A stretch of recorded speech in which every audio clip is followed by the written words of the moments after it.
Hello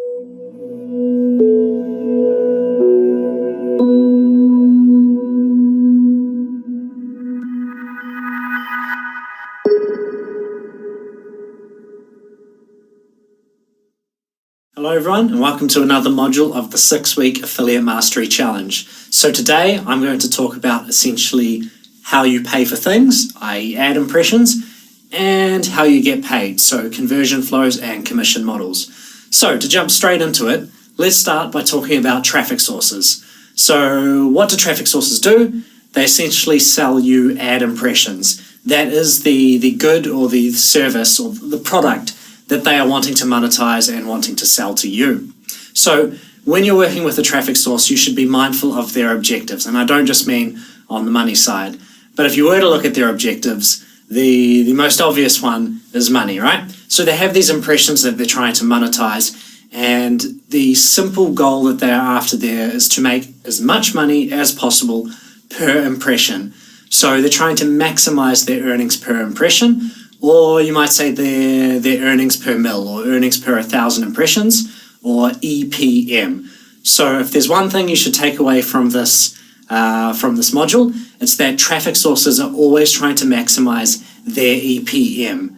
Now, the thing is, that directly comes from advertisers and what you're paying. Now, what you're paying per impression, effectively, or per 1,000 impressions, is your effective CPM, or eCPM. So to distill things down, the traffic source is always trying to maximize their EPM by maximizing the eCPMs that advertisers are actually paying. And from this, they can pass those revenues on to publishers and onto themselves, and essentially that generates the highest revenue for them as a business. Now, aside from making money, traffic sources are also going to care about various things. Convenience. So are you a big advertiser? Do you spend a lot of money? For a traffic source, they're always going to favor the one advertiser who spends $10,000 a day over 100 advertisers who spend $100 a day. Just logistically, it's a lot easier to have big clients, right? And there's a certain amount of economic risk that comes with that, or minimization of that economic risk.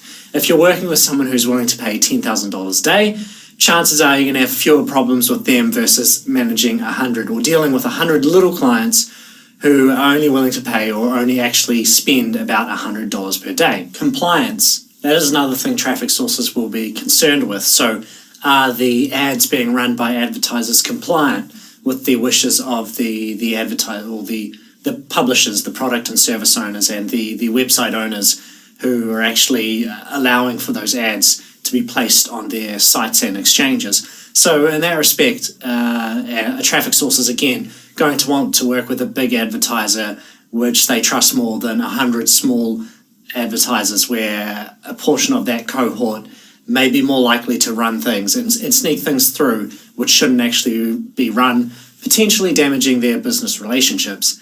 And the last objective that I'll raise is fill rate. So fill rate is essentially how many potential impressions actually get filled with bought impressions. So traffic sources are always trying to maximize fill rates across all geographies, and this is something that they advertise to publishers when they try to sign them. Like, we do 100% fill rates across all geographies. That's potentially possible. It's unlikely to be true at all times of day and all circumstances, but that is the goal because that is going to, of course, maximize revenue. Now, aside from their objectives, let's move on to bid types, so the ways in which traffic sources charge you. And there's multiple ways, CPM, CPC, and CPA. Let's start with CPM. So CPM bidding could be carried out in an auction process with real-time bidding, where every impression that you bid on when you win it, you are charged for just that specific impression. And overall, once you pay for 1,000, that's your CPM, and each impression actually has its own cost, which is obviously somewhere in the range of 1,000th of that CPM cost. You could also pay a flat self-serve, a flat CPM, where it's just one CPM rate, and that's what you pay, or 1 over 1,000 of that CPM is what you pay for every single impression. And you could also have flat rate buys and insertion orders where you pay, $500 on a website or on a traffic source, which guarantees you some amount of impressions over some duration of time. Cost per click is another bidding mode that you will often encounter. So the term is relatively obvious. You pay per user click rather than per impression. Now remember that this is clicks recorded by them, not by you. So you may pay for 100 clicks, but you don't actually see 100 clicks actually turn up to your tracking system because of various reasons, which we will go into later. And this click loss, as it's called, directly impacts your profit and loss, which is one of the caveats of cost per click bidding mode. Now, whenever you do bid cost per click, it'll either be a set amount, so you bid 0.08, that's what you pay, or that will be your bid, and the actual amount you pay per click is something that eventuates from a bidding algorithm in an auction process. And the last common bidding mode is CPI, cost per install, or CPA, cost per acquisition. And this is where you pay for every conversion event that you notify the traffic source of. Now, this sounds awesome, but there are a few caveats to that. So let's look at these bidding modes in a little bit more detail. So with CPM, which means cost per mil, you pay per impression. Now, CPM itself means cost per 1,000 impressions, but in actual fact, every impression you're bidding on individually. You're not kind of buying a pack of 1,000 of them. The reason we do cost per 1,000 is it's simply a numbers game. Otherwise, you'll be dealing with costs like 0.003 per impression, and people find it easier to talk about a $3 CPM than a 0.003 cost per impression. And if you were to abbreviate that to CPI, it would get a bit confusing since that's already used for other things. Anyway, with CPM, it's usually a bit more cost effective when you're dealing with really, really cheap traffic. Now, the reason for this is not inherently because of due to CPM, but it's due to CPC. So with cost per click bidding, generally there's a bidding floor, say it's 0.01 is just the minimum bid a system will let you do. But if your traffic is really, really cheap and your click-through rates aren't terribly low, then the actual cost per click, if you're bidding CPM, might be 0.003. But if you went to CPC bidding, the minimum is already a bit higher than the actual click costs, and that sets a price floor which on really, really cheap traffic can actually be disadvantageous. And when you are bidding CPM, high click-through rates directly infer lower click costs, which is why CPC kind of becomes disadvantageous in those situations. Now, CPM is also cohesive with the traffic source's desire to make money per impression. So it aligns with one of their objectives, and that is, when it comes down to it, they charge you regardless of the outcome, right? So if you're bidding in a CPM mode, the traffic source gets money regardless of what happens. Your ads can suck, your ads can be amazing. Either way, the traffic source is going to get money out of you. So most traffic sources are going to favor and like CPM as a bidding mode above everything else. And the CPM that you pay is, because it's your CPM, it is your effective CPM, right? Your eCPM, which means it is also the EPM, the earnings per mil of the traffic source, that thing that they want to maximize. So it's great for them if you're bidding in that way because everything is very, very easy to understand. Now, how much you pay per click, that tangible thing which is actually worth something to you, that now depends on the click-through rate of ads when you're bidding in a CPM mode. So higher click-through rates when bidding CPM directly infer lower cost per clicks. Now, on the other hand, if you can bid cost per click or CPC, and in this instance, you obviously pay per click. Remember, that's counted by the traffic source, not by your tracking system. So if there is a later deficit or some disagreement between those systems, that's pretty normal. This is something called click loss, which we will talk about later in the course. Now, one of the advantages of CPC is that you pay for actions which are directly able to be monetized, right? Every time you pay for something, it's, well, in ideal circumstances, it's some user coming to your landing page or to your whatever you're trying to send them to, and it's something that you track directly. So you're kind of paying for something more tangible. Now, this lowers risk on your end because of that, and that makes CPC ideal for testing unknown conditions where you kind of don't want to just throw money at things.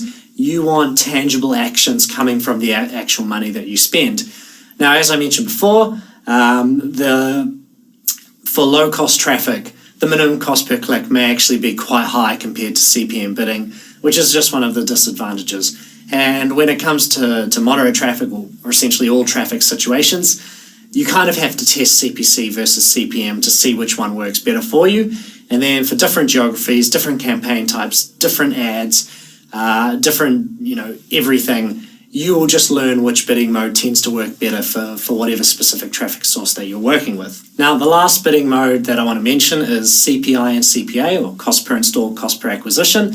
Now, I mentioned earlier that these sound amazing because you only pay per conversion event that happens. So it's kind of like, what's the problem there? You can bid $1 cost per conversion. You have a payout of $1.20. Every conversion happens, you make 20 cents, done deal, easy profit.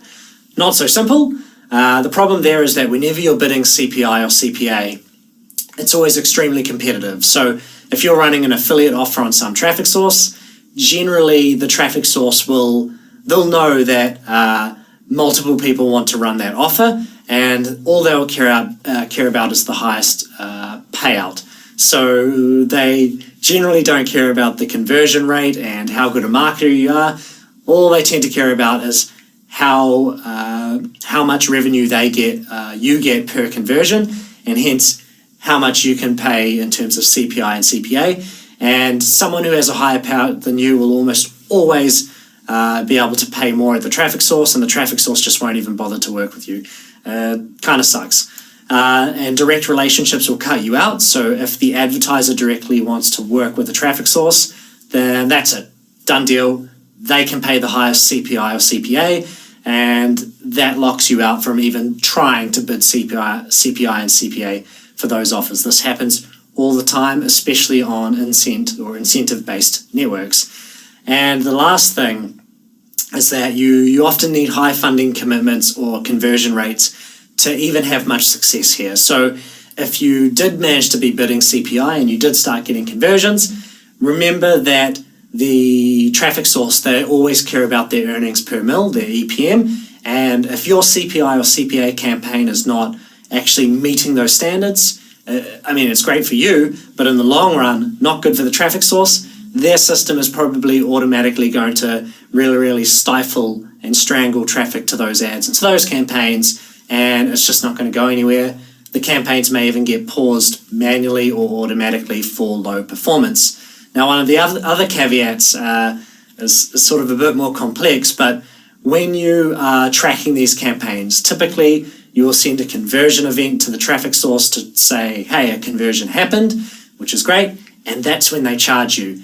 They rely on you telling them. Very few networks will allow you to do this with server-to-server tracking, the type of tracking systems affiliates tend to work with. A lot of them generally require you to integrate part of their system with your offer or your product or service, so that they kind of have something embedded in your system on the conversion page so that they can have accurate tracking. Some will let you do other methods which are more amenable to affiliate style systems, but another one of the caveats there is that if something goes wrong and you start sending conversion events when conversions aren't actually happening, for example, the advertiser, their offer goes down and the affiliate network starts redirecting to a different offer, and that different offer still starts converting and sending conversion events, but the payout is a quarter as much, then you might start actually sending all these conversion events saying, this conversion happened, this conversion happened, this conversion happened, and your bid is $1.20, but everything's now redirecting to an offer that actually pays out 10 cents for various reasons. This has happened to people, and that offer may even convert really, really well, and suddenly you can just send all of these events, and suddenly you're paying for every single one. You can't exactly tell the traffic source to refund you on those, or you can try, but that's a caveat that you can deal with. So whenever you're bidding with these modes, with CPM or CPC and even CPI or CPA, one thing you should always be aware of is that there is always an effective cost per click and an effective CPM. So if you're bidding on a CPM basis, you can readily calculate how much it actually costs per click, so you can get an effective cost per click. And this is a useful metric for comparison to how much you earn per click in terms of visitors actually turning into revenue on your landing pages or wherever you send them. Similarly, if you're bidding cost per click, you can calculate an effective CPM, and I guess the utility in knowing your eCPM is because this helps you understand where that ad may sit in terms of the perspective of the traffic source. So you can bid CPM and CPC, and you can calculate the effective CPM for both of them so that you know how much the traffic source is essentially earning per impression for both of those ads, and that may help explain the behavior you see at the traffic source in terms of the performance and delivery of your ads. Now, one thing I also wanted to mention is that when you're using traffic sources like pop-ups and direct navigation or redirects, these tend to charge you on a CPM basis, but these impressions are actually visits to your lander or visits to your tracking link or wherever you're actually sending people rather than impressions of a banner, so that's a little bit different. Now, that aside, if you're bidding CPM where you pay per impression, it's relatively easy to calculate the cost per click, and you do that like so. If each single impression costs CPM divided by 1,000, then each click costs the cost per single impression divided by the click-through rate, with the click-through rate being in a decimal form, not percentage form like 2.7. So mathematically, eCPC is equal to CPM divided by 1,000 divided by CTR over 100.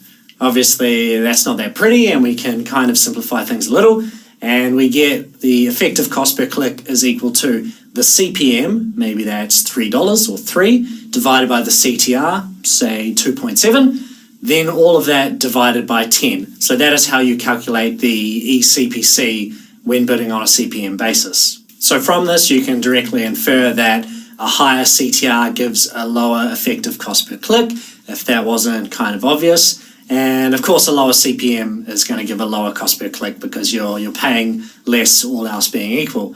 Now, the other easy way to look at this is that the effective cost per click is spend divided by clicks. So if you take how much you spent, you divide it by how many clicks you have, then you'll get the effective cost per click, regardless of the bidding mode that you're actually using. And that works universally. If you take the amount of money you've spent and you divide it by how many actions have happened, then you get the cost per that action. Now, cost per click is kind of a really useful bidding mode in terms of looking at downstream performance. So effective cost per click is useful in that respect as well. So when you're thinking about how much you pay per click, you will think you can also compare that to how much you effectively pay per click to your lander, how much you effectively pay per click to the offer, and then how much you earn per click to your offer, how much you earn per click to your landing pages, and so on and so on. Now, when you're bidding cost per click, it's really easy to understand, right? Because it's action-centric, so how much you're paying for various things is very, very clear-cut. The effective CPM, though, is still important for the reasons I gave before, because that's what the traffic sources want to maximize. Now, when you are bidding cost per click, your cost per click and your ad CTR can give you your effective CPM, which reflects the earnings per mil of the traffic source. The calculation for that is essentially just the reverse of what we had before, the simplified version.